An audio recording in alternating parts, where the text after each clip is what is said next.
Who is here from the SNC. He's talking about defending their territory. They're saying that outsiders are waging a war on Syria. What kind of a stance is he taking? Well, I mean, if anybody is waging a war on Syria, it is his forces. His forces are bombarding cities and towns using rockets and tanks and artilleries. So, I mean, this is empty rhetoric. I haven't heard anything meaningful, anything constructive, anything engaging. He is just defending himself and his regime. But I can tell you something, the people in Syria are not buying those arguments anymore.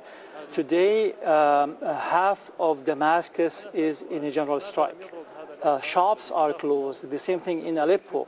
Yesterday there was about 100,000 rally against or march against the regime. So people even in Damascus and Aleppo, these two cities that were reluctant to join the revolution, now they realize that this person is destructive. He's destroying their lives. I mean, prices are up, more than, quadrupled.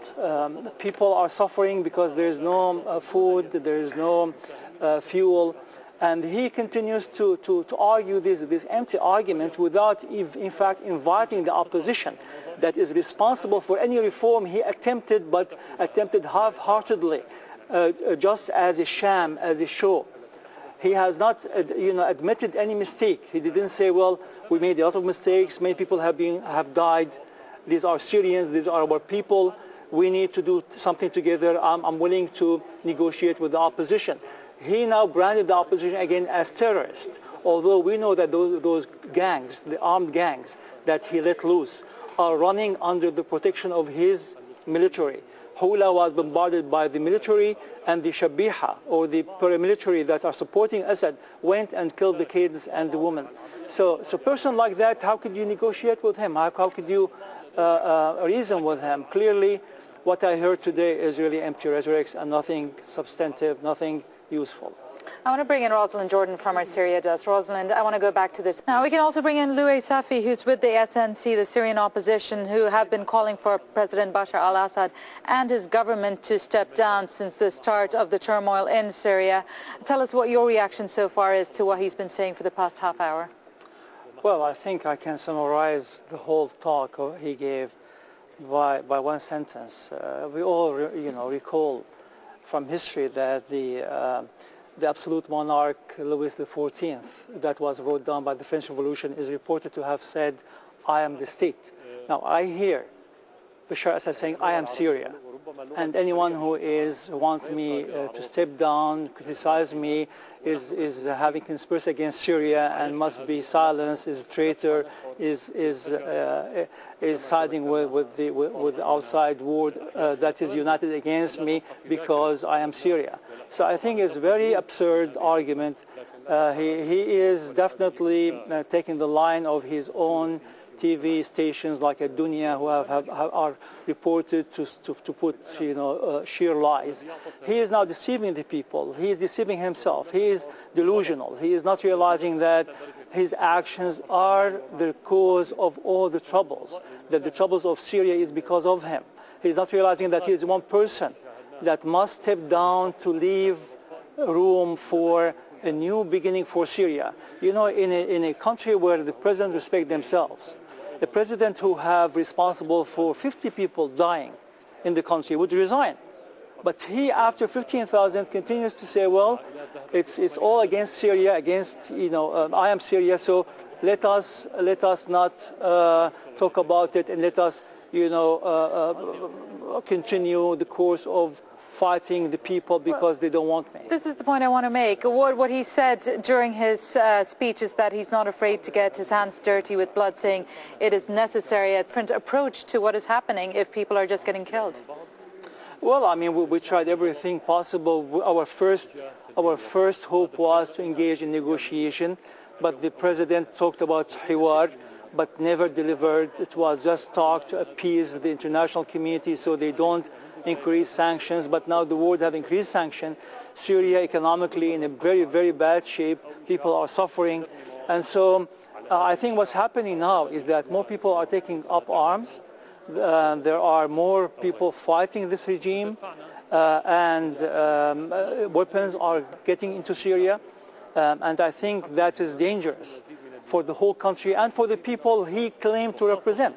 If you care about them, resign, find a new national government to bring peace and to save everybody. Okay, we're going to go back to President Bashar al-Assad briefly. I understand he's been talking about the Hula massacre, where he said not even animals or beasts will do this. The Hula massacre, of course, happened last week, and about 100 people, half of them children, were killed during this incident. Protect our Who is with the Syrian National Council.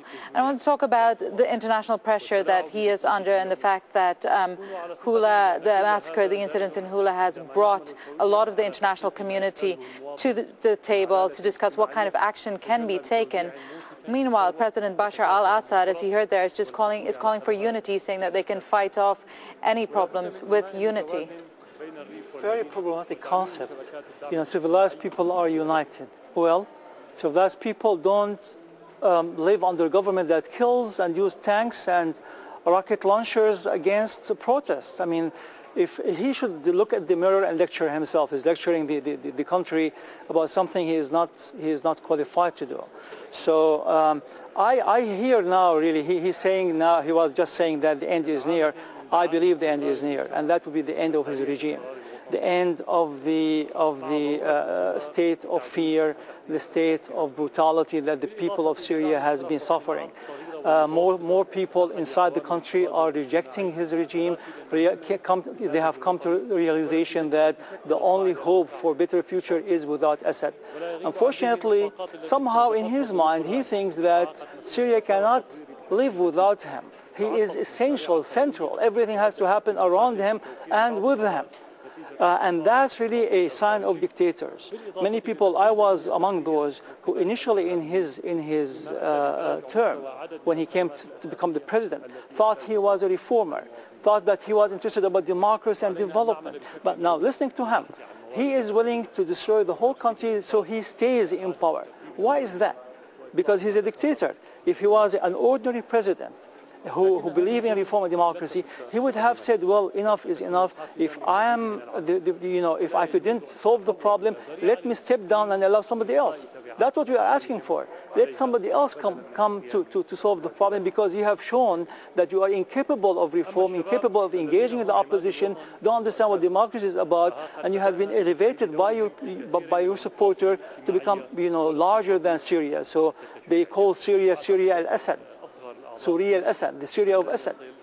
How could you equate a country rich without civilization, as he claimed, with one person who honestly, listening to him, he is incapable, he is not qualified to lead the country at this moment. Okay, so the one thing that's been clear, and whether it is for him to step down or not, the fact is the international community has set their eyes on Syria ever since the Hula massacre.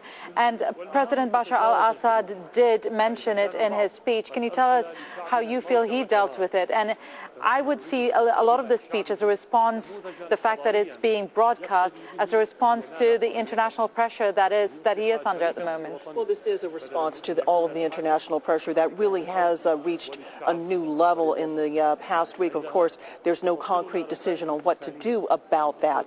That said, the massacre in Hula took place a week ago Friday, and the spill-on effect has been the expulsion of Syrian ambassadors from many Western nations, a call from Russia and China to not do anything in the way of some sort of outside intervention, and everyone into Hula.